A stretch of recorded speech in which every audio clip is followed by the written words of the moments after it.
오늘 하나님의 말씀은 창세기 35장 5절로 8절.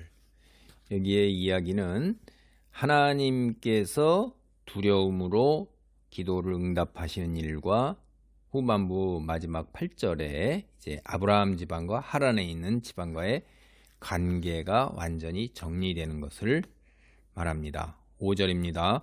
그들이 떠났으나 하나님이 그 사면 고울들로 크게 두려워하게 하셨으므로 야곱의 아들들을 추격하는 자가 없었더라.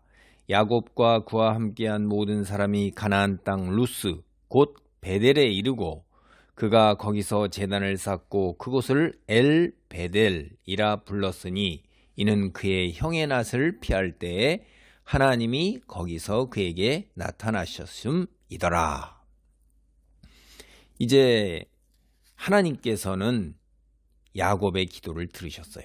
그가 우상을 싹 정리한 후 그다음에 철저하게 여호와만을 섬길 거다 이렇게 한 다음에 하나님께 기도를 하니까 하나님께서 누구도 야곱 일행의 뒤를 쫓지 못하도록 두려움으로 그 지역 사람에게 임하신 것입니다.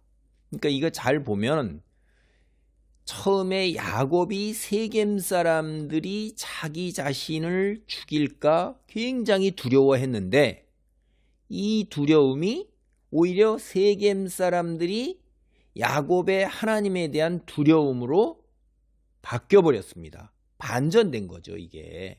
그러니까 두려움은 여전히 존재하는데 야곱이 가진 두려움이 아니라 세겜 사람들이 가진 두려움으로 바뀐 거예요. 그러니까 야곱이 처음부터 하나님, 전지전능하신 하나님을 믿고 의지하고 신뢰했다면 세겜 사람들의 그 위협, 이런 걸 두려워할 필요가 전혀 없었을 것입니다. 우리가 이 고대 당대의 문화가 이는 이로, 눈은 눈으로 그런 정서예요. 그래서 그 일가 친척의 원수, 이건 세상 만사 모든 일을 제쳐놓고서라도 먼저 갚아야 하는 거예요. 그런 생각과 그런 사고방식을 지니고 있었어요. 그러니까 여기 세겜 사람들의 일가 친척들이 주변 지역에 아니 있겠어요? 다 혼인관계를 맺어져 있으니까 그 사람들이 야곱에 대해서 어떻게 얘기했어요? 이는 이로 눈은 눈으로 해가지고 진멸시키려는 그런 보복을 하려는 그런 철저한 사고나 그런 방식, 문화에 젖어 살았던 사람인데 오히려 이들이 꼼짝 못할 정도로 하나님께서 그들에게 두려움으로 임하신 거예요. 두려움이 엄습하도록 하나님께서 손길을 내미신 것입니다. 그러니까 이 세겜 지역에서 야곱의 가족이 탈출할 수 있었던 것은 이건 전적으로 하나님의 은혜인 것입니다.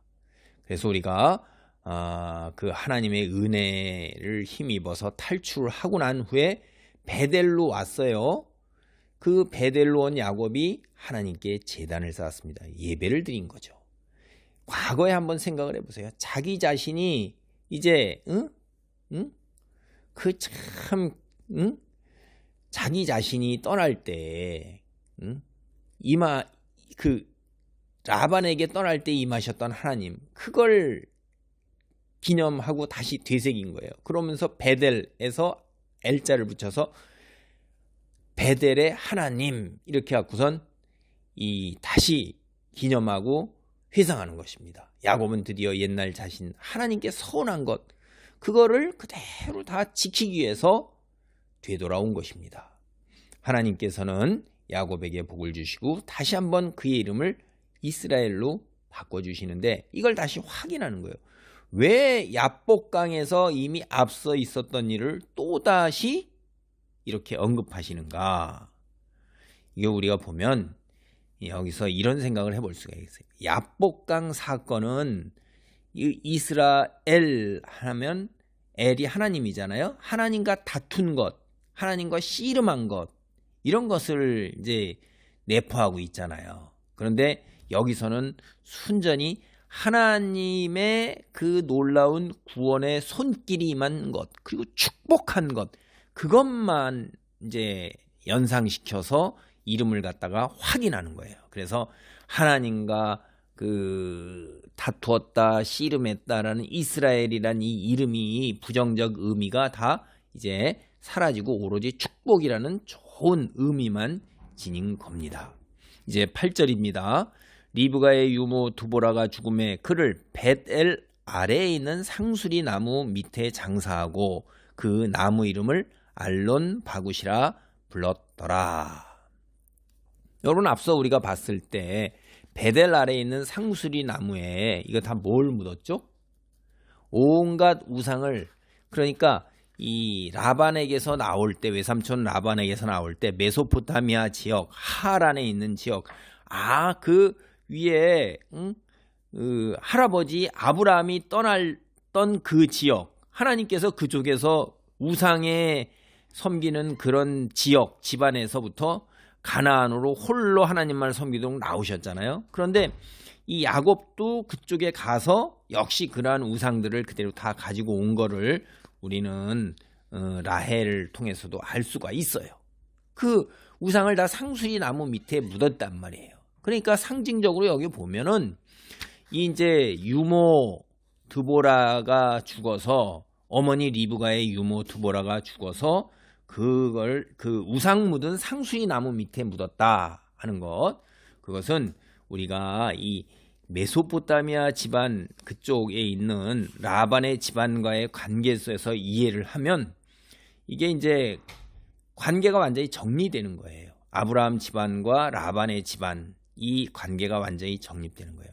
사실 아브라함이 가나안으로 그 우상을 피해서 하나님께서 가나안에 입성시킨 후에도 이삭도 결국 다시 그 하란으로 가서 그 부인을 구해오고, 야곱도 다시 또 하란으로 가서 부인을 구해와요. 그래서 떠난 그 땅과 계속해서 관계가 유지되는 거예요. 라반 집안과.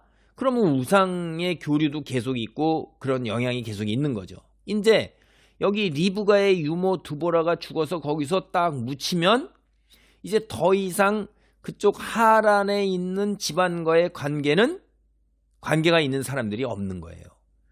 그 무슨 말이냐면, 다시 보세요. 그 리브가, 레하, 라헬 혼인을 통해 가지고 이미 그 하란에 있는 라반 집안의 사람이 아니에요. 그 라반의 집안에 영향력을 행사할 수가 없어요. 그건 누구예요? 이스라엘 집안에 속하는 겁니다. 아브라함 집안에 속하는 사람이에요. 근데 그 리브가의 종 유모 드보라만 유일하게 그쪽 집안에 속한 사람인데, 그 사람이 이제 죽어서 완전히 하란에 있는 라반 집안과 관계가 있는 사람이 하나도 없는 것입니다.